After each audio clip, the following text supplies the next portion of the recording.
Vou ficar mais perto de vocês, fica melhor, não fica? Assim a gente fica mais juntinho, né? Louvado seja o nosso Senhor Jesus Cristo, para sempre seja louvado, adorado seja o poderoso nome do Senhor. Que alegria poder estar aqui com vocês. Já gostaria que você olhasse para quem está perto de você. Dá uma salva de palmas para ele. Esse irmão está vivendo um momento histórico, sabia disso? Essa é a maior onda de evangelização de primeiro anúncio da renovação carismática católica do Brasil. Nós, em Belo Horizonte, aqui na nossa arquidiocese, nós somos cerca de 27 encontros de carnaval. Eu ouvi um ô glória aí? Então a gente vai vendo aí, né, o anúncio do carnaval que está acontecendo nos blocos, mas nós precisamos também propagar aquilo que Deus está fazendo na Igreja Católica Apostólica Romana. Uma avalanche de evangelização nesses dias de carnaval. Isso é muito bom, né? Olha para quem está perto de você e fala assim: eu sou feliz porque eu sou católica. Eu sou feliz porque eu sou católica. Eu sou muito feliz. E você? Você é feliz? Olha que graça de Deus. Me apresentando a vocês, eu sou a Marilza. Eu sou do grupo de oração Paz e Amor. Nós nos reunimos na comunidade São Sebastião, da paróquia de Nossa Senhora das Graças, do ladinho aqui em Ibirité. Eu sirvo ao Senhor nesse grupo de oração, no Ministério da Pregação, mas também sirvo a minha comunidade paroquial como ministra da Palavra e da Eucaristia. E neste tempo o Senhor me chama a estar à frente da renovação carismática de Belo Horizonte. Eu preciso, peço e conto com as vossas orações. E nesses dias, né, que tanta graça tem sido derramada sobre, né, todo o Brasil, mas de forma especial nesses 27 encontros de carnaval que estão acontecendo aí em toda a arquidiocese. Estes são os que estão registrados lá na RCC, né, no nosso formulário de inscrição de encontro, mas certamente, acredito eu, que deve estar acontecendo cerca de 30 e poucos, talvez 40 encontros, porque algumas paróquias também realizam as tardes, né, de carnaval. Então isso é motivo de grande alegria, mas também de grande responsabilidade, para que nós possamos, né, orando para que muitas pessoas voltem para o Senhor nesses dias de carnaval. É sempre uma oportunidade. Eu sou casada com o Cirlei, que me acompanha há 19 anos, e sou mãe de 3 meninas, a Maria Clara, de 16 anos, a Maria Fernanda, de 14 anos, e a Maria Cecília, de 8 anos. Então, nós temos aí uma turminha grande em casa. E, graças a Deus, as meninas estão lá se preparando, porque também vão viver um retiro fechado de carnaval a partir de amanhã. Então, amanhã elas entram, né, para o retiro fechado e, com a graça de Deus, pedindo para que elas também sejam batizadas no Espírito Santo. É engraçado a mãe falar isso, né? Mas assim, elas nasceram no berço carismático. Então, de certo modo, isso aqui é comum para elas. Mas a graça do Espírito, ela não é transmitida por osmose, né? E nem, a gente diz sempre que Deus não tem neto, Deus tem filho. Então, minhas filhas não são netas de Deus, né? São filhas de Deus.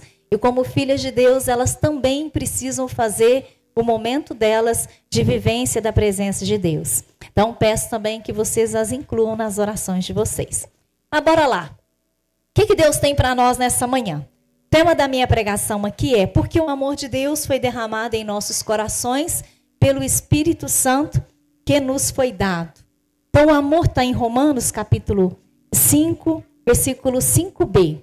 Então, o amor de Deus foi derramado em nossos corações pelo Espírito que nos foi dado. Então, vamos entendendo isso. O que é esse amor de Deus? Queria que você pensasse para além dessa estrutura que nós estamos aqui, sem romantizar, mas trazendo a verdade da revelação. Quando Deus criou o mundo, Deus já estava pensando em você. Deus já estava sonhando com você. Então, toda a estrutura foi ali sendo formada. Deus foi criando tudo. Eu gosto de pensar que a criação do mundo foi o grande enxoval que Deus fazia para a humanidade. Então, quando a gente está gestante, a mãe prepara o enxoval da criança, não é assim? Ela prepara o quarto, não é? mesmo que não seja um quarto individual, mas vai preparar um ambiente ali dentro do quarto. Vai preparar o local em que vai colocar o bebê, ou que seja um berço, né? Que seja ali uma cama mais organizadinha. Vai comprar as roupinhas, os sapatinhos, não é assim? O bebê ainda não chegou, verdade? Mas a mãe já começa uma preparação. Então, ela vai fazer as consultas médicas, ela vai fazer os exames necessários, ou seja, tudo aquilo está sendo preparado para a vida que está chegando. E Deus igualmente. Deus sonhou com a humanidade. Você já existia lá no coração de Deus antes da concepção do seu pai e da sua mãe. É interessante que a gente fala assim, mas ninguém estava esperando ter um bebê aqui. Você já escutou alguém falar isso? Eu não estava esperando um bebê chegar. E aí, quando eu penso nisso, eu penso na minha própria história. Eu sou a 5ª filha de uma família de 8. Alguém estava querendo o 5º filho? Deus estava querendo, entendeu? Deus estava me querendo, Deus estava sonhando comigo. Deus estava me planejando. Eu já era uma realidade no coração de Deus. Ainda que a minha casa, a minha família não estivesse pensando mais em ter filhos.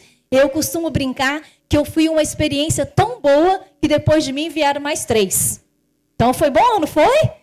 Eu quebrei um protocolo ali, ó, né? Cheguei, né? Como diz, cheguei, Brasil, né? Estou aqui, né? E quando a gente fala sobre isso, a gente às vezes perde essa dimensão do quem nós somos diante de Deus. Você foi um sonho de Deus. Você é um sonho de Deus. Então Deus começou a preparar tudo para a sua vinda. E Deus usou de um homem e de uma mulher para tornar isso real. Mas o pai e a mãe, ainda aqueles que desejam muito um filho, eles desejam um filho, mas não significa que é você, significa? Não, mas Deus envia, Deus manda, Deus forma, Deus tece. O que acontece no ventre de uma mulher, tem alguma gestante entre nós? Tem alguém gestante aqui? Não temos, né? Mas o que acontece no ventre materno é um grande mistério do amor de Deus. O céu está presente no ventre de uma mulher. Deus está tecendo a vida. Deus está trabalhando as fibras. Deus está visitando, né, ali toda a história, toda a essência dela. E por que é assim? Aí nós vamos tomar aqui. Não precisa pegar, vou dizendo, e depois a gente pega o texto que eu vou trabalhar. Na primeira epístola de João, capítulo 4, versículo 8, o texto diz: aquele que não ama não conhece a Deus, porque Deus é amor. É afirmativa. Deus é amor. A essência de Deus é amor. A origem de Deus é amor. Todo ser de Deus é amor. Deus é o amor. Então a definição que João traz é exatamente essa. Deus é amor. Então a essência dele é amor. Todo ser dele é amor. E o amor, ele somente sabe amar. O amor não sabe fazer outra coisa a não ser amar. Então Deus, na sua essência, que é amor, ama você. E de que jeito que ele te ama? Como ele te ama? De que forma ele ama você? Quais são as características deste amor? É quando nós vamos entendendo isso, primeira coisa que precisa estar certo aqui no nosso coração. Deus me ama pessoalmente. Fala isso para você. Deus me ama pessoalmente. Deus ama a minha pessoa. Deus ama você. Deus ama você exatamente como você é, exatamente da maneira com que você está. Deus ama você. Você pessoa. Deus ama você. Deus olha para você com admiração. Deus olha para você com carinho. Deus olha para você, como diz o profeta Jeremias no capítulo 31, versículo 3. De longe me aparecia ao Senhor. Amo-te com eterno amor. Então Deus distante, talvez nós estamos sentindo Ele longe de nós, mas de longe Ele já olha com um amor de eternidade para você. Então Deus olha para você te amando com amor de eternidade. Ele ama você pessoalmente e Ele ama com amor de eternidade. O que significa isso? Eu volto lá onde eu comecei na pregação. Desde sempre. Eterno não tem nem princípio nem fim. É a infinitude de Deus. Deus te enxergou antes de você existir, te enxerga agora na sua existência terrena e vai continuar te enxergando na eternidade. Porque o que Deus faz é eterno. Deus faz coisas eternas. Você foi criado para a eternidade. Então, desde sempre, quando Deus estava criando o mundo, Deus já estava pensando em você, em te enviar, em chamar você. Existe um projeto, existe um plano de Deus. E nós vamos falar disso mais para frente aqui. Também em Isaías 43, versículo 4, o texto diz: porque és precioso aos meus olhos, porque eu te aprecio e te amo. Entrego nações em troca de ti. Eu troco tudo para ter você.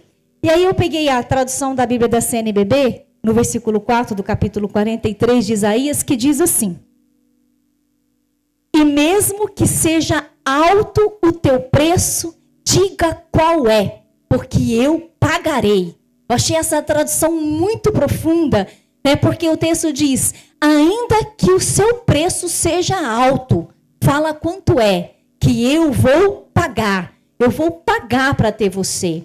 Eu vou fazer de tudo para que você venha para estar ao meu lado, para que você faça uma experiência de amor comigo. É isso que o texto está dizendo. Olha, mesmo que seja valioso o teu preço, eu quero pagar, porque eu quero você comigo. Eu quero te ter ao meu lado, porque eu te aprecio, porque eu te amo. Eu troco nações por ti. Eu negocio reinos em troca de ti. Fica tranquilo, porque eu sigo com você todos os dias da sua vida. Aquilo que o salmista vai nos ensinando. Se você sobe nas alturas, Deus está contigo. Se você desce à profundidade da terra, Deus está contigo. Deus te vê.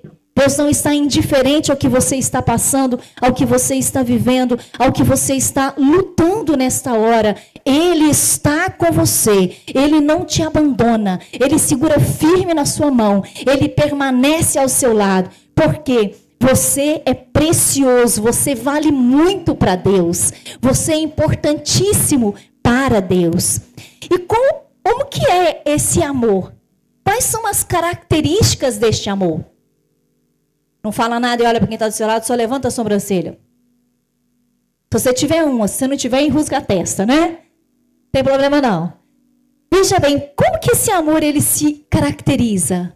Ele é um amor incomensurável. O que é isso? Ele é um amor sem medidas. Você não consegue estender uma treina para a direita, né? Um nível, sei lá, né? 1 metro e entender o tamanho desse amor. Ele é um amor sem medidas.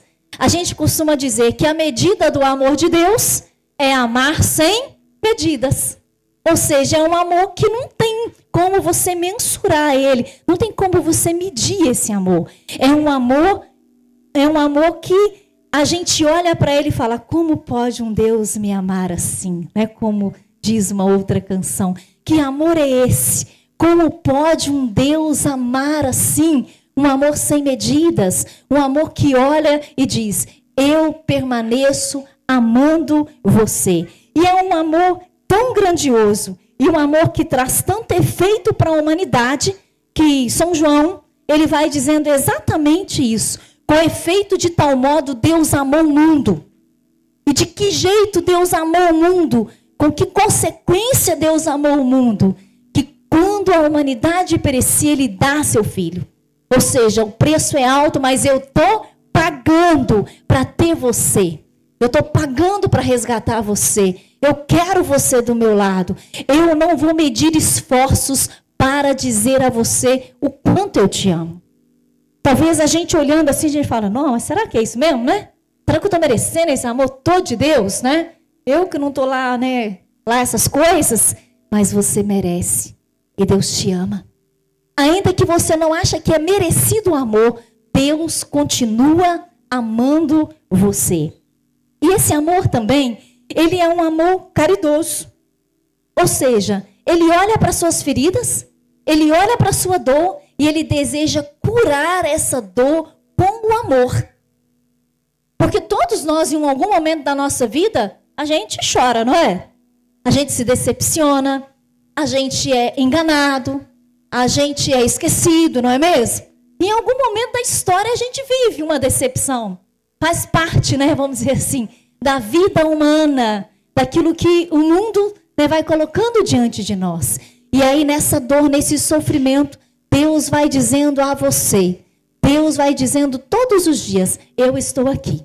Ainda que você não veja, ainda que você não perceba, ainda que você não sinta, eu estou aqui para curar a sua dor. Eu estou aqui para sarar as suas feridas. A caridade jamais acabará, nos diz a carta aos Coríntios, né? Tudo vai passar, mas o amor jamais vai se acabar, jamais vai se esvair. Deus vai continuar amando, Deus vai continuar acreditando, Deus vai continuar confiando em você. Olha para quem está do seu lado e fala assim, eu sei que está calor, mas não dorme não. Né? Então você vai... Vou até adiantar aqui para você movimentar a sua mão aí. Abre a sua Bíblia em Isaías 43, por favor. Isaías 43. Vamos pegando o texto aqui, que aí você lê, dá uma dispersada aí, porque Deus tem muito para fazer na sua vida. Isaías 43, encontrou? Quem não está com a Bíblia, pega uma carona na Bíblia do irmão aí.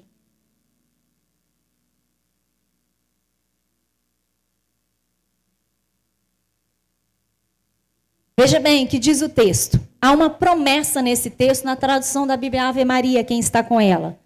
Deus vai restaurar Israel para ser sua testemunha. Deus tem um projeto de restauração aqui hoje, nessa manhã. Você acredita nisso? Restaurar é diferente de reformar.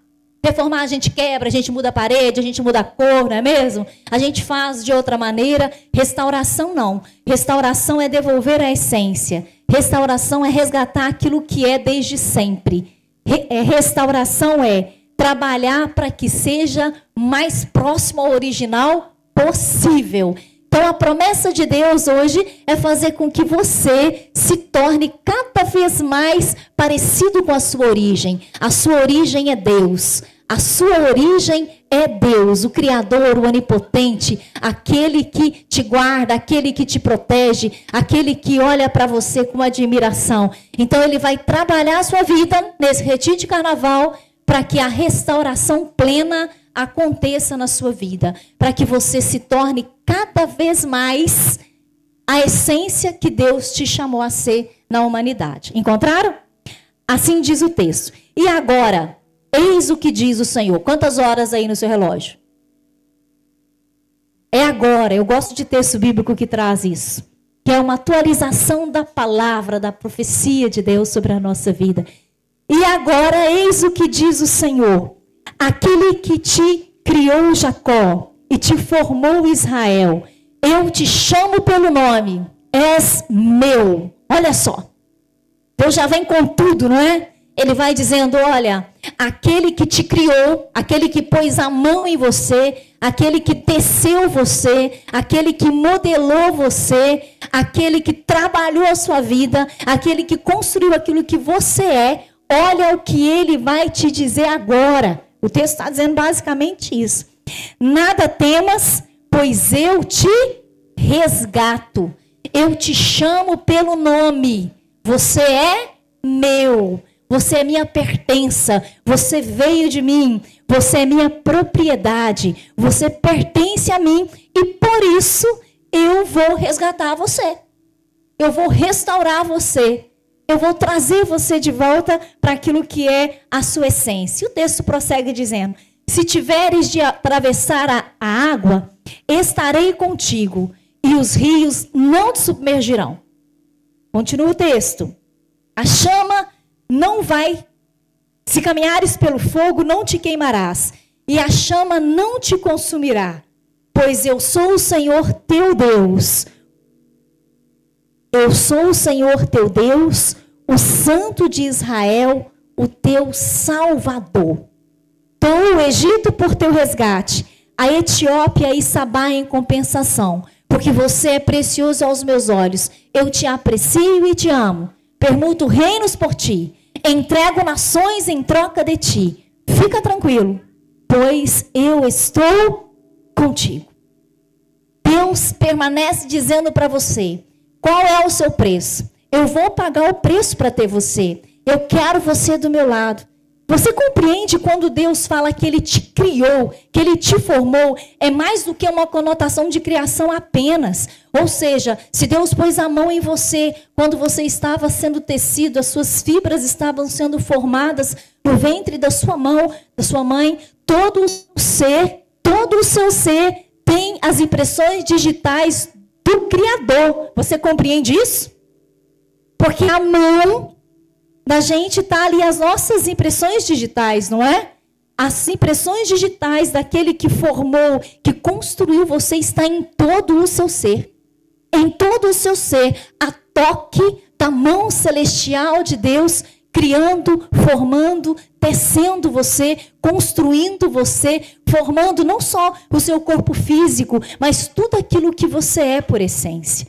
Então esse amor de Deus, ele se manifesta desde toda a eternidade, como eu já mencionei aqui. Ele é um amor cuidadoso, é um amor protetor, é um amor apaixonado. Por que um amor apaixonado? Aquele que ama com todas as suas entranhas, a ponto de se entregar ou entregar aquilo que é mais valioso. Ele entrega Jesus para, na paixão, resgatar você. Então o projeto do Pai é ter você, é resgatar você, é restaurar você, é fazer com que você se torne cada vez mais a imagem e semelhança dele, ter esse olhar celestial sobre a sua vida. Deus cuida de você de forma individual, de forma única. O Senhor não te trata na coletividade. Deus não está te tratando no pacote geral. Deus está te tratando de forma pessoal, personalizada. Ou seja, a tratativa que Deus tem para você é diferente daquela que Ele vai ter com o irmão do seu lado. E eu faço uma pergunta para você. Se você fosse a única pessoa do universo, Deus iria te amar mais, já que você é a única pessoa do universo?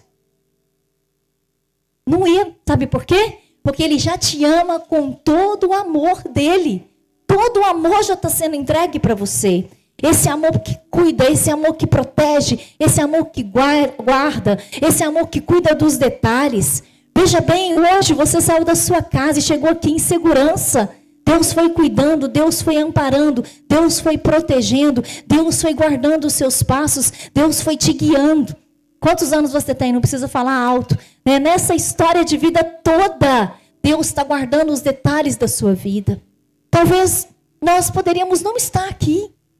Nós vivemos um momento em que a humanidade, toda e uma grande parte da humanidade foi ceifada, mas Deus preservou você de alguma maneira, porque há um princípio eterno sobre a sua vida, há algo para ser realizado na sua vida, há um projeto a ser executado. O Catecismo da Igreja Católica vem dizendo a nós que Deus não cessa de atrair o homem para Ele. No parágrafo 27, Deus atrai o homem a Ele, para que em Deus ele encontre a felicidade e a alegria que ele tanto tem procurado.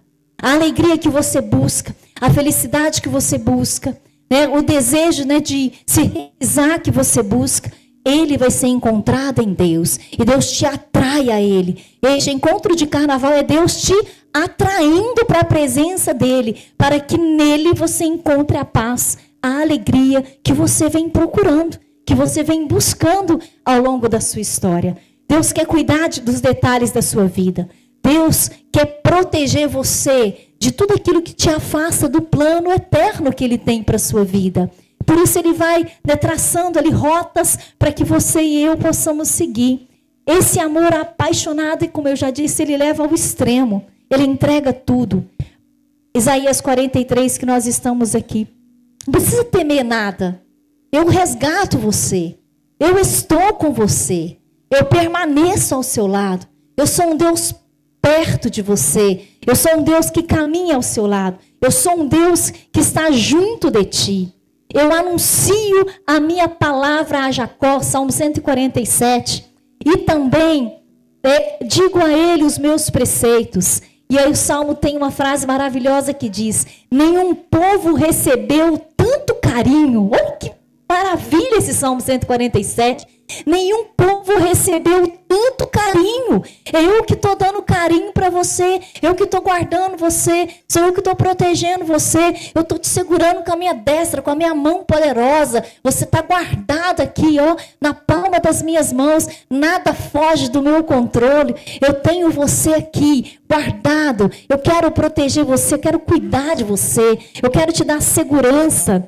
E ainda mais o Salmo vai dizendo, a nenhum outro ele revelou os preceitos, a vontade dele, o que ele queria, quais eram os planos. Mas para você Deus quer revelar, para você Deus quer falar, Deus quer fazer esse resgate, Deus quer investir em você, porque você é precioso para Deus, você é preciosa, você vale muito para Deus. E o amor de Deus, ele é equiparado ao amor de mãe. Sem menosprezar os pais. Porque no entendimento bíblico é aquilo que está em Isaías 49, o texto vai dizendo assim, pode uma mulher esquecer-se daquele que ela amamenta? Pode ela esquecer? E aí o texto vai dizendo, ainda que isso acontecer, Deus está dizendo, olha, isso é uma coisa difícil para acontecer. Mas se ela ainda esquecer, eu jamais te deixarei. Eu jamais te abandonarei. O texto diz, pode uma mulher esquecer-se daquele que a amamenta? Não ter ternura pelo fruto de suas entranhas? E mesmo que ela o esquecesse, eu não te esqueceria jamais. O que Deus está dizendo? Ainda no improvável de uma mãe abandonar o seu filho, ainda que eu acredite que ela não seja capaz de fazer isso, mas se ela o fizer, eu jamais te esquecerei. Eu jamais te abandonarei. Eu estarei com você todos os dias. É uma pena que, né, na nossa contemporaneidade, nós vemos tantos abandonos, não é mesmo? Mas Deus está dizendo, ainda que isso aconteça, eu jamais me esqueço de você. Porque você está guardado na palma das minhas mãos. Tenho sempre você ante os meus olhos. Eu olho para você e digo, conta comigo, meu filho. Conta comigo, minha filha. Também o Salmo 90 nos traz essa grandeza da proteção de Deus. Lá no Salmo 90, quando nós tomamos lá, o versículo 4 diz assim, ele te cobrirá com suas plumas, sobre suas asas encontrará refúgio. Sua fidelidade te será um escudo de proteção. Ou seja, Deus está protegendo, Deus está guardando, Deus está livrando, Deus está por perto. Deus está atento aos detalhes da sua vida. Deus está percebendo tudo o que você está vivendo e tudo você está passando. E Ele está dizendo, eu sou um refúgio para você. Há um outro salmo, né, que agora a memória não me vem, mas que diz assim, né, que o Senhor é refúgio e proteção. O Senhor é o refúgio, o Senhor é a proteção. É o Senhor que vai guardando, é o Senhor que vai direcionando. O Senhor é aquele que é abrigo no deserto. O Senhor é aquele que nos abriga quando nós estamos passando por deserto. Aquilo que a palavra nos diz em Isaías 43.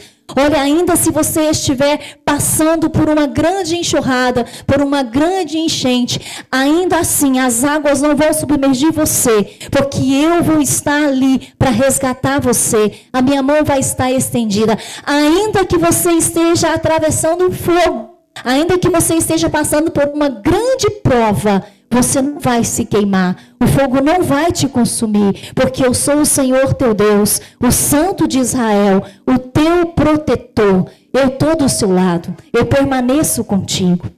E quando nós escutamos essa palavra, esse Deus é um Deus fiel? Então esse amor é um amor fiel também.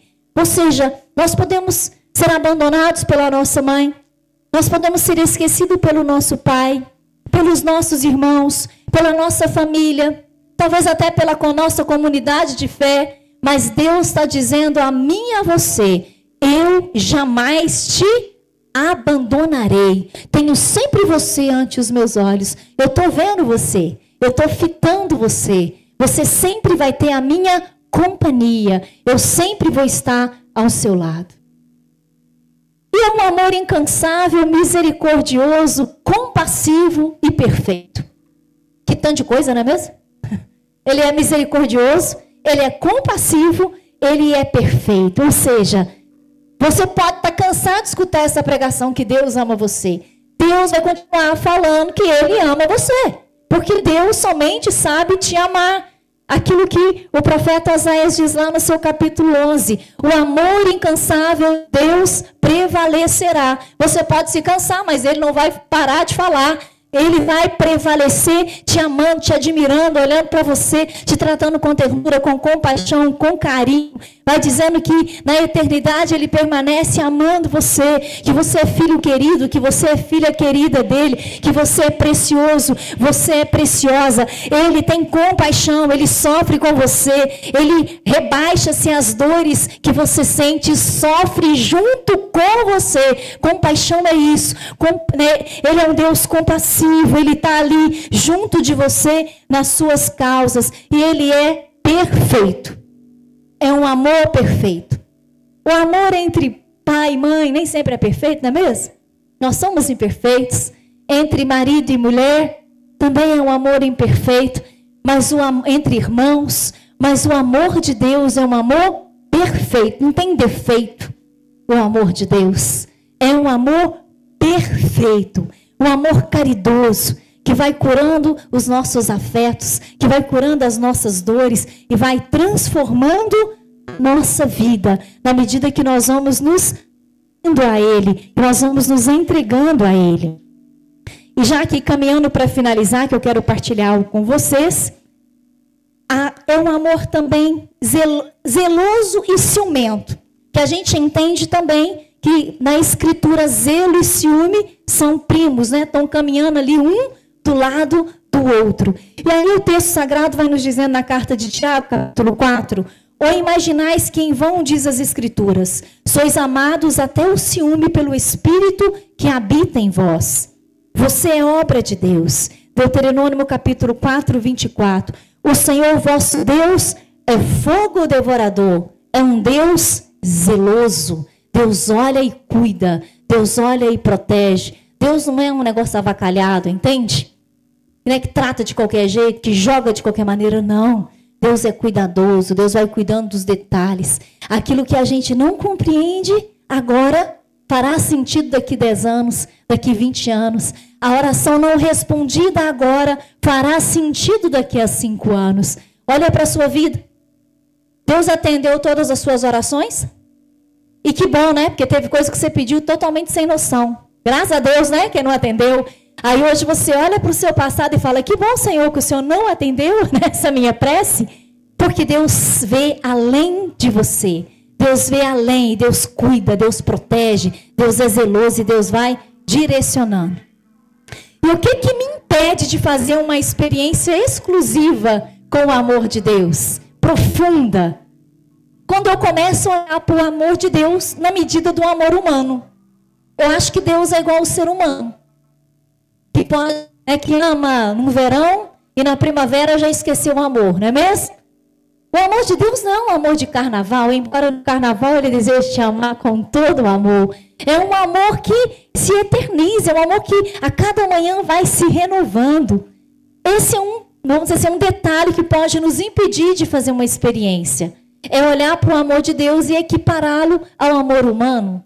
Ou talvez também os nossos traumas, aquilo que a gente vai vivendo ao longo da nossa história. Então nós começamos a desacreditar das coisas. E também colocamos descrédito naquilo que é o amor de Deus. Porque eu estou com dor, eu estou com sofrimento, eu estou cheio de traumas, dúvidas, inseguranças, medos, incredulidade. Eu não acredito em mais nada, eu estou perdendo o sentido da vida. Também as situações que nós vamos carregando na nossa vida e que vai nos distanciando desse amor de Deus. Deixa eu partilhar com vocês algo breve. Eu tenho 46 anos de idade. E como eu comecei dizendo para vocês, eu sou a 5ª filha de uma família de 8 filhos. 9, porque minha mãe teve um aborto espontâneo. Então, quando eu cheguei 8 anos depois do meu irmão que me antecede. E nem posso falar que é meu irmão mais velho, né? Que me antecede. E provavelmente ninguém queria ter filho. E depois eu fiquei sabendo que era verdade. Então, quando a minha mãe ficou sabendo que estava grávida da minha pessoa, o meu pai queria que ela abortasse a criança, que vos fala, uma adulta nesta agora, uma senhora. E meu pai chegou aí, nós morávamos no interior, meu pai chegou aí na cidadezinha, no povoado, e pediu um farmacêutico que levasse, né, desse para ele uma injeção para aplicar na minha mãe, a fim de que ela me abortasse. E o farmacêutico, de fato, providenciou a injeção. Meu pai aplicou essa injeção na minha mãe, mas ou o farmacêutico enganou meu pai e deu uma injeção diferente, ou ele deu a injeção para o aborto e a mão de Deus me guardou no ventre da minha mãe. O fato que eu estou aqui, né? Então a gente não sabe se meu pai foi enganado, né? Mas enganado pelo farmacêutico ou não, a mão de Deus trabalhou em meu favor. Amém? Então a mão de Deus me guardou ali. E eu nasci. Nasci, né, de parteira em casa. E, né, conta-se que quando eu nasci muito frágil. Nasci uma criança muito frágil, muito pequena. E comecei mesmo a ir embora no dia do parto. Então a minha avó paterna, junto com a parteira, me segurou no colo, me enrolou lá nos trapos, né, de tecido, me mostrou para minha mãe e falou o seguinte para minha mãe: provavelmente ela não deve durar nem 1 hora. Ela está muito fraca. A gente trouxe ela aqui para você ver o rosto dela, pelo menos. E naquela hora a minha mãe me pegou ali, né, no colo e falou que ela me entregava para ir para o céu naquela hora com a Virgem Maria, que Nossa Senhora poderia me levar para o céu. E se eu sobrevivesse, que Nossa Senhora cuidasse de mim aqui. E então, eu vivi, né? Estou aqui. Só que toda rejeição traz uma consequência para a vida adulta da gente, não é mesmo? Então, eu vivi sendo uma criança muito alegre, muito espontânea, né? Conta assim que eu era muito esperta, né? Vivia assim também, né, com algumas enfermidades, mas eu era muito esperta, muito comunicativa. Então, aonde eu chegava, eu já dava um jeito ali de entrosar, de estar no meio de mundo, né? Com adulto, com criança, rapidinho eu me entrosava. O meu pai, ele me tratava muito bem na minha infância. Porque talvez o arrependimento, né, e muitas outras coisas. E a minha irmã velha, praticamente que foi criando nós outros que viemos nascendo depois. É assim em todas as famílias numerosas, né? E aí, quando eu tinha quase 1 ano, tinha 1 ano, o meu irmão nasceu. 1 ano e pouquinho, meu irmão nasceu. Depois veio o outro irmão e a minha irmã um pouquinho mais tarde. E aí, aquela criança ali, quando foi chegando na adolescência dela, eu comecei a sentir o peso da rejeição. Então, eu comecei a sentir coisas que na minha infância eu não sentia. Uma das coisas que eu comecei a sentir era um desejo muito grande de não viver. Eu não encontrava sentido nas coisas. Ali para os meus 12, 13 anos de idade. E eu comecei a olhar para a vida e eu tinha como que uma fixação por acabar com a minha vida mesmo, entende? Eu não tinha vontade mais, não via sentido nas coisas. Para vocês terem uma ideia, no meu 7º ano do ensino fundamental 2, né, que a gente chama agora, né? No meu 7º ano do colégio, tinha uma amizade. Nenhuma. Eu não conversava com ninguém. Eu não queria saber de ninguém. Eu viajava nos meus pensamentos. Eu desenhava nos meus cadernos caixão. Eu meio que planejava a minha morte, entende? E aí, né, nesse meio, às vezes, assim, quando alguém me tratava mal, principalmente meus familiares, eu olhava para eles e vinha no meu pensamento assim: está me tratando mal agora, né? Já já eu vou embora. E eu quero ver qual vai ser sua reação. Então eu fiquei numa obsessão muito grande por isso. E nesse momento da minha história, a gente sempre foi católico. Nesse momento da minha história, ali para os 13, 14, 15 anos, né, mais ou menos, foram momentos muito difíceis para que eu vivesse. De muita luta mesmo. Todos os dias eu tinha vontade de ir embora. Eu não queria mais ficar aqui. E aí, nesse meio tempo, eu comecei a frequentar o grupo de oração. No primeiro momento, assim, cheio dos traumas, totalmente incrédula quando vinha, sobretudo, as palavras de ciência. A irmã falava, Deus está curando tal pessoa. Eu falava, estou vendo curar mesmo. Deus descendo para curar. Eu ficava assim, gente, na assembleia. Eu não tinha uma rebeldia, vamos dizer assim, expressiva, assim, mas eu estava rebelde por dentro, entende? Uma rebeldia introvertida, talvez, nem sei se pode chamar isso. E aí, naquele desenrolar ali, eu fui fazendo a experiência do amor de Deus. Eu falo que a coisa estava tão brava para o meu lado, que eu fiquei 3 anos frequentando o Cantinho de Maria, lá no Espírito Santo. 3 anos semanalmente. De tanto eu ir, no final eles colocaram eu para servir, né? Não é possível que tenha alguma coisa para curar aqui, né? Toda semana eu estava lá. Mas foi um processo fundamental ali. E como eu fui descobrindo tudo isso? Em um dado momento da oração, sentada como você está, eu fiquei em posição fetal. E naquele momento, eu fiquei tentando entender por que eu estava daquele jeito. E aí me veio assim umas imagens daquela casa lá da roça que a gente morava.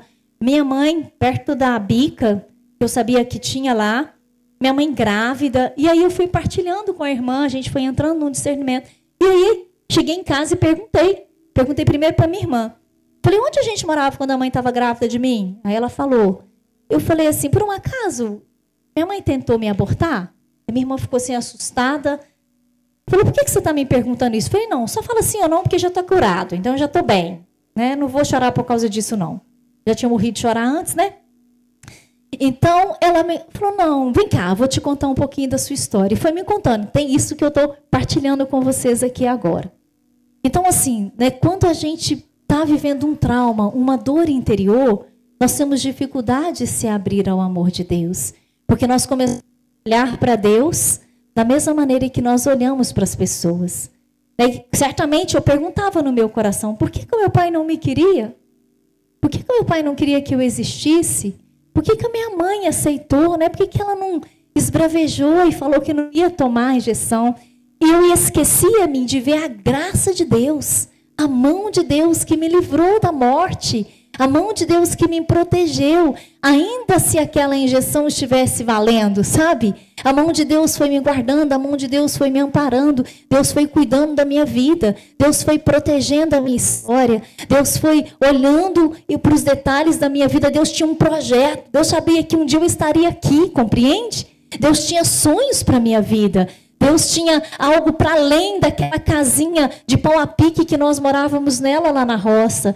Deus fez vamos dizer assim, uma mudança. Eu falo que eu sofri um êxodo espiritual. Deus me tira lá da roça, lá de Caratinga, na zona da mata, né, na grota mesmo. E Deus faz um movimento espiritual para que com 8 anos de idade eu estivesse aqui na Arquidiocese de Belo Horizonte, ainda vivendo as dores, ainda passando pelo processo e ainda hoje sendo curado de tantas coisas que nós carregamos dentro de nós. Já está caminhando para 33 anos, ainda é tempo de restauração, ainda é hora de ser tocada pelo Senhor, porque existem tantas coisas guardadas, escondidas, né? E que nós vamos descobrindo só com o caminhar. Mas a beleza de que Deus foi guardando a minha vida, Deus foi amparando, Deus foi conduzindo a minha história. Por algum motivo que talvez lá atrás ninguém compreendia. Por que nós tivemos que vir para Belo Horizonte? Por que nós tivemos que passar por aquele processo? Por que nós tivemos que viver toda aquela realidade ali? Porque Deus tinha um projeto para a minha vida. Deus queria guardar a minha vida.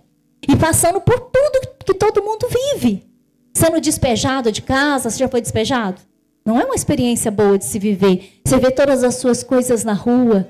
né, você criança, sem entender muito, necessitando ali de ajudas, dividindo a casa com as codornas, né, porque o Senhor cedeu a casa para nós, mas nós morávamos junto com as codornas que Ele criava. Em tudo isso que poderia ser uma grande dor, uma grande, vamos dizer assim, ó céus, ó terra, ó mar, ninguém me vê, ninguém me quer, vou fugir, vou morar em Ibirité. Não! Né? A mão de Deus está ali, né? A mão de Deus está guardando, amparando, protegendo, cuidando, guiando. Em tudo isso, foram as codornas, nós poderíamos estar na rua. Talvez muitos de nós nem sobreviveríamos. Talvez nós seríamos parte da população de rua. Mas Deus usou daquele Senhor para nos abrir as portas e nos acolher. Né? Quando nós estávamos lá, né?